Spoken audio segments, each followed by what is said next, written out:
গত 3 July West Bengal medical কাউন্সিলের president doctor Sudipta Roy press conference করে জানান যে আমার মেডিকেল রেজিস্ট্রেশন 2 বছরের জন্য সাসপেন্ড করে দেওয়া হয়েছে।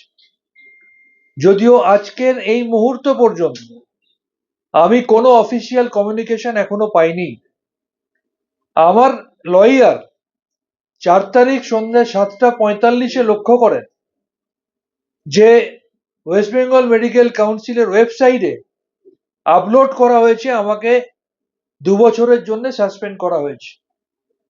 ঠিক এর আগে যতবার আমাকে ডাকা হয়েছে প্রত্যেকবার আমি খবর পাওয়ার আগেই মিডিয়ার বন্ধুরা আমাকে জানিয়ে দিতেন যে আপনাকে অমুক দিন শোকজ করা হয়েছে, আপনাকে অমুক দিন চার্জশিট দেওয়া হবে, আপনাকে অমুক দিন হিয়ারিং এ ডাকা হবে।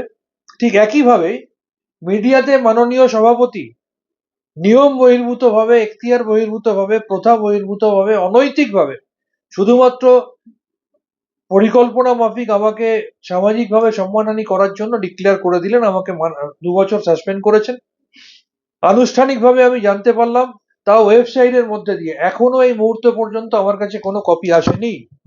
আমি চ্যালেঞ্জ করে বলেছিলাম হিয়ারিং দিয়ে বেরিয়ে এসে যে ওনার সাহস থাকলে উনি আমার রেজিস্ট্রেশন বাতিল করে দেখান।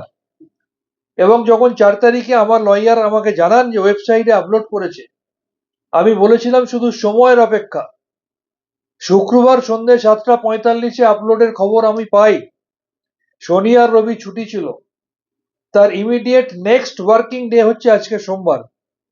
আজকে সোমবারই মহামান্য হাইকোর্ট মাননীয় বিচারপতি অমৃতা সিনহার বেঞ্চে আরো একবার এই অনৈতিক, বেআইনি, দুর্নীতিগ্রস্ত, প্রতিহিংসা পরায়ণ, অপরাধ মনস্ক মানুষটি আরো একবার মহামান্য আদালতের কাছে যোগ্য জবাব পেয়েছে।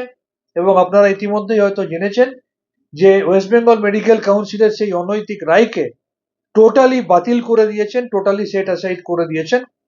এবং আমি যেভাবে প্র্যাকটিস করছিলাম সেভাবে প্র্যাকটিস করতে পারবো। আমার যে এফআরসিপি কোয়ালিফিকেশন নিয়ে মিথ্যা অভিযোগ তোলা হয়েছিল, মাননীয় বিচারপতি পরিষ্কারভাবে বলেছেন আপনি এফআরসিপি যেভাবে লিখতেন সেভাবে লিখতে পারবেন, ফুল ফর্মটা আপনি লিখবেন। সুতরাং ঠিক যেভাবে অন্যায়ভাবে, আনকনস্টিটিউশনালি, নিয়ম বহির্ভূতভাবে আমার আইএমএ ইলেকশনকে অবৈধ ঘোষণা করেছিল এবং মহামান্য আদালতের কাছে একটি জোর তামাচা খেয়েছে, আজকে আবার অনৈতিকভাবে ঘোষিত সিদ্ধান্ত মহামান্য আদালত রদ করে দেওয়ার মধ্যে দিয়ে আবার একটা যোগ্য জবাব তিনি পেলেন। এবং আমি মনে করি এই জয় শুধু ডাক্তার শান্তনু সেনের একার জয় নয়। আমি আবার বলছি, ওয়েস্ট বেঙ্গল মেডিকেল কাউন্সিলের হেলম অফ দ্য অ্যাফেয়ার্সে বসে ক্ষমতার অপব্যবহার করে, অনৈতিক কাজ করে, অন্যায় কাজ করে, চিকিৎসকদের ভয় দেখিয়ে যে ধরনের কাজকর্ম তিনি করে চলেছেন, এবং যার ফলে আমাদের সরকার এত স্বাস্থ্যক্ষেত্রে উন্নয়ন করার পরেও চিকিৎসক দরদি একটা সরকার তার চিকিৎসকদের একাংশ শুধুমাত্র এই ধরনের অনৈতিক এবং বেআইনি কাজে যুক্ত কিছু মানুষ যারা কিছু কিছু জায়গার হেলম অফ দ্য অ্যাফেয়ার্সে বসে আছেন, তাদের এই ধরনের আচরণের জন্য তারা কোথাও কোথাও আমাদের থেকে মুখ ফিরিয়ে নিচ্ছে।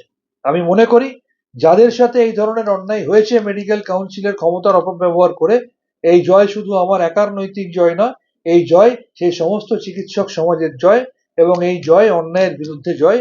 এবং আমরা জানি আমাদের এই সরকারও কোনো অন্যায় কাজকে প্রশ্রয় দেয় না, সুতরাং অন্যায়ের বিরুদ্ধে ন্যায়ের জয়। ডক্টর সুদীপ্ত বোধহয় 80 হয় পেরিয়ে গেছে, বা লেটার মার্কস পেয়ে গেছেন বা পেয়ে যাবেন কিছুদিনের মধ্যে। আর আমার তার সাথে সম্পর্কটা তো অনেক দিনের। 2001 সালের বিধানসভা নির্বাচনে তিনি আমার বিধানসভায় যখন বিধায়ক প্রার্থী ছিলেন, তখন সেই সিপিএম অধ্যুষিত এলাকায় কলকাতা পৌরসভার 2 নম্বর ওয়ার্ডের হরেকৃষ্ণ শেটলেনের কেএমসিপি স্কুলের বুথে আমি এবং আমার সাথে আরো 10 জন ডাক্তার তার পোলিং এজেন্ট হয়ে বসেছিলাম। বেধড়ক সিপিএম এর হাতে মার খেয়েছিলাম। আমার স্ত্রী তখন 7 মাসের গর্ভবতী ছিলেন, তিনি মার খেয়েছিলেন। আমার বাবাকে ধাক্কাধাক্কি করা হয়েছিল। তাই কোথাও একটা সেই সময়ের একটা অনুভূতি তো কাজ করে। তিনি বর্তমানে যে ধরনের কাজ করে চলেছেন, আমার মনে হয় কোথাও বয়সের ভারে তিনি ভারাক্রান্ত হয়ে, কোথাও তিনি অজ্ঞতার কারণে এসব কারণগুলো করে ফেলছেন। তার একটু শারীরিক এবং মানসিক সুস্থতা আমি কামনা করছি। তাই আমি ডক্টর সুদীপ্ত রায়কে একটি শুভেচ্ছা বার্তা পাঠাতে চাই, যেখানে লেখা আছে, ঈশ্বরের কাছে আমি আপনার মাননীয় ডক্টর সুদীপ্ত রায়, ভীষণ জনপ্রিয় এবং লড়াকু বিধায়ক, অত্যন্ত দক্ষ সভাপতি medical council, chairman health recruitment board, ঈশ্বরের কাছে আমি আপনার দীর্ঘ জীবন এবং শারীরিক ও মানসিক সুস্থতা কামনা করি। খুব ভালো থাকবেন, আমার প্রণাম জানবেন। আমি তাকে আমার প্রণাম জানাতে চাই এই গোলাপ ফুল পাঠানোর মধ্যে দিয়ে। এটা কি মুন্না ভাই এমবিবিএস এর মতো গেট ওয়েল সুন মেসেজ?